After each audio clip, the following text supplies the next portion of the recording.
रिजवान क्रांतिकारी समेत तमाम आंदोलनकारी एक हो रहे हैं और अल्पसंख्यक की बहुलता क्षेत्र में अब अल्पसंख्यक वो भी प्रवासी मजदूर आपकी जनसभाएं कर रही है। क्या कहना चाहेंगे? देखिए, दर्द की कोई जात नहीं होती, दर्द के कोई धर्म नहीं होता है। और ये जो लोग गिरिडीह का जो क्षेत्र पड़ता है, ये पीरटाड़ का हिस्सा पड़ता है।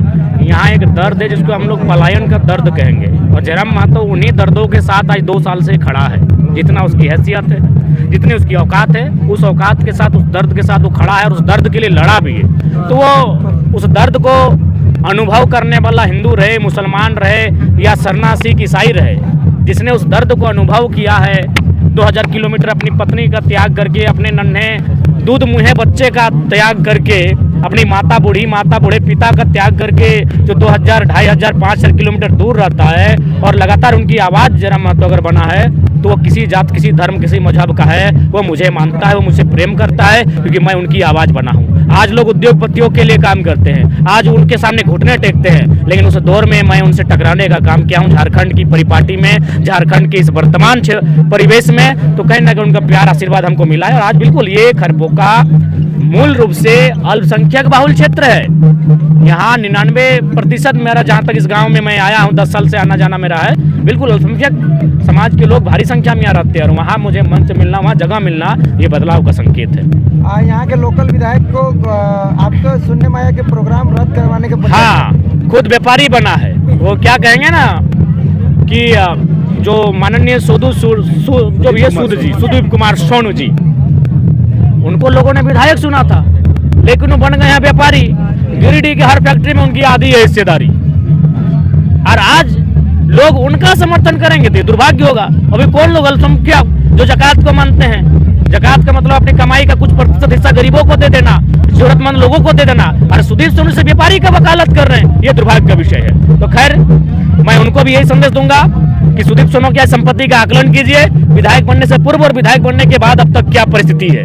ऐसे लोगों को आज सत्ता देने की आवश्यकता नहीं है, ऐसे लोगों को नेता बनाने की आवश्यकता नहीं है। जो सामाजिक न्याय को सोचे, जो सामाजिक व्यवस्था को स्थापित करे, जो सभी को साथ रखे, ऐसे लोगों को नेतृत्व देने का काम करना है, तभी जाके इस राज्य में और देश में बदलाव होगा। अभी आज के आपके जनसभा में स्वागत संथाली समाज की महिलाएं संथाली पारंपरिक नाच गान के साथ स्वागत किया है, तो संथाली समाज की वोट किस तरह से तब्दील हो? देखिए, मैंने स्पष्ट कहा कि नेतृत्व ऐसा हो जो किसी भी समाज का, लेकिन सब समाज का विकास की बात करे। पीरटाड़ संथाल बहुल क्षेत्र है, तो जाहिर सी बात है उनकी संख्या दिखेगी। यहाँ अल्पसंख्यक लोग भी अच्छी खासी आबादी में, उनकी संख्या दिखेगी। मैंने अक्सर कहा कि जिस क्षेत्र में जिनकी संख्या है वे लोग भारी संख्या में दिखेंगे ही। तो धीरे धीरे इस आंदोलन से प्रभावित होकर सभी कौम, सभी समुदाय के लोग जुड़ रहे हैं। चूँकि एक है अभी फिलहाल JB केससी और टाइगर जयराम महतो वो शख्स है जो लगातार उन मुद्दों को उठाता है, उन मुद्दों पर बात करता है जिन मुद्दों पर नेताओं को बोलने की साहस नहीं है। जयराम जी, एक तरफ हसदेव जंगल बचाने के लिए हजारों आदिवासी रोड पर उतरे हैं, और दूसरी तरफ रामलल्ला का जो आ रहे हैं 22 तारीख को, उनका स्वागत के लिए हजारों लोग रोड पर उतरे हैं। तो दोनों को आप किस रूप में देख रहे हैं? देखिए, एक आस्था का विषय है और एक अस्तित्व का विषय है।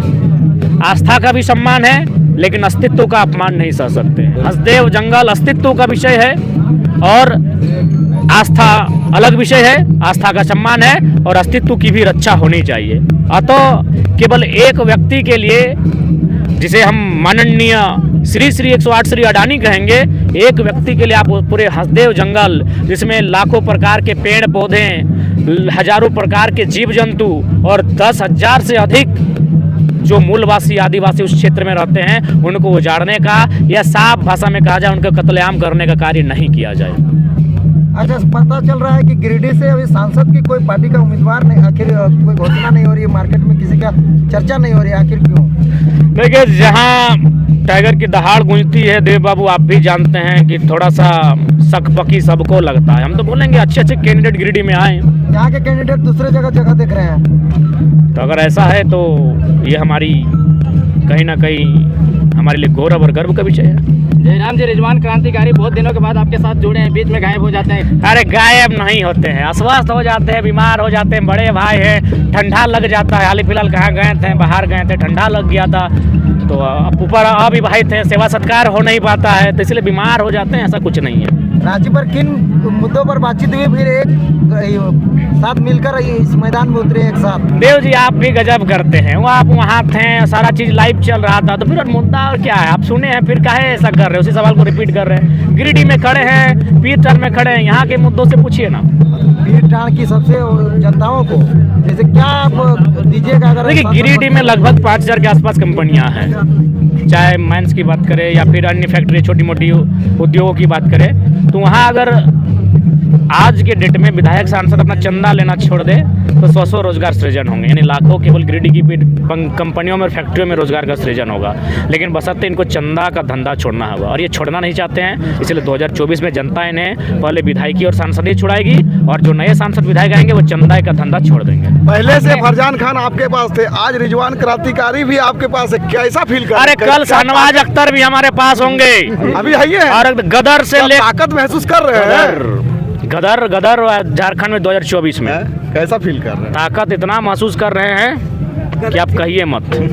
अच्छा, आपने संगठन का विस्तार किया है, पद का बांटना भी शुरू किया है, आपने कैंडिडेट का घोषणा कब कीजिएगा? बाकी लोकसभा कैंडिडेट का घोषणा और 4-5 दिन में हो जाएगा, और आप लोग को बुला के करेंगे, सबके सामने करेंगे। अच्छा जयराम जी, एक बड़ी सवाल है कि आपके साथ हजारों लाखों लोग कहीं पे आंदोलन में उतर जाते थे, लेकिन आपने केंद्रीय कमेटी में जो व्यक्तियों का नाम लिखा है, बहुत सारे लोगों का कहीं ना कहीं दिल टूटा है, उनको क्या? नहीं जी, दिल को हम लोग उसमें पहले कोलगेट देंगे, फिर कुछ मसाती देंगे, ऐसा जोड़ेंगे कि जीवन में नहीं टूटेगा, भ्रमित ना हो। उनको क्या जयराम महतो एक ऐसा शख्स है जो किसी को नाराज होते हुए नहीं देख सकता है। अरे मेरा बस चले तो हम सेंट्रल अध्यक्ष बारों को बना दे, लेकिन सेंट्रल अध्यक्ष बारों को बन नहीं सकता है। बात समझिए, हम बहुत भावुक इंसान है, बहुत कोमल इंसान है, हम सबका ख्याल रखते हैं। उनको बोलिए, उनके धीरज की परीक्षा है, जैसे जैसे समय बीतेगा उनका धीरज की परीक्षा ली जा रही है, लिस्ट बन के तैयार है, प्रत्येक दूसरी तीसरी चौथी पांचवी सब सूची जारी होगी,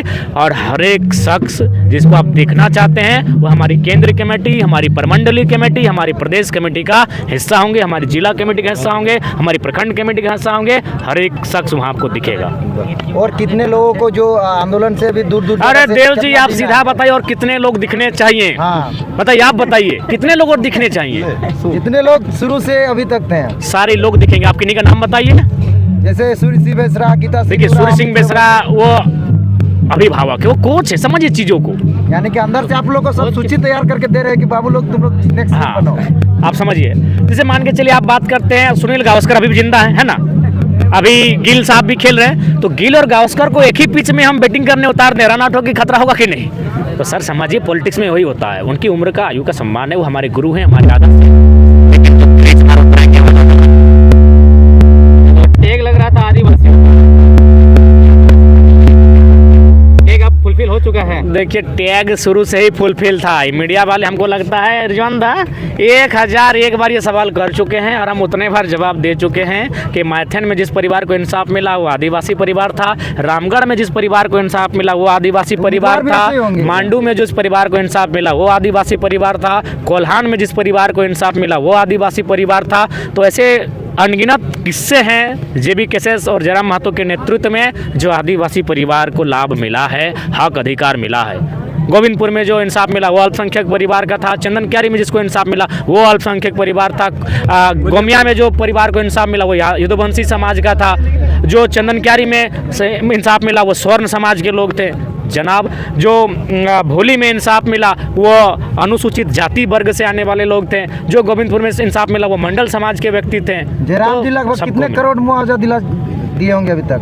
आप लोग तो आकलन होगा, आपके पास मीडिया वाले हैं, नहीं करने से भी अगर लगभग देहांत के उपरांत अगर मजदूरों की बात कही जाए तो मुझे लगता है अनुमानित 10 करोड़ कुल मिलाकर। और नियोजन की अगर बात कही जाए तो नियोजन अलग विषय है, अगर मुआवजा की बात की जाए तो केवल देहांत के उपरांत 10 करोड़, और बाकी जिनका किसी का 1500 मैंने 2018 का मीटर था, 19 का मीटर था, ऐसे भी मैटर हम लोग लगभग 2 दर्जन सॉर्ट आउट किए। जाता है तो क्या कीजिएगा?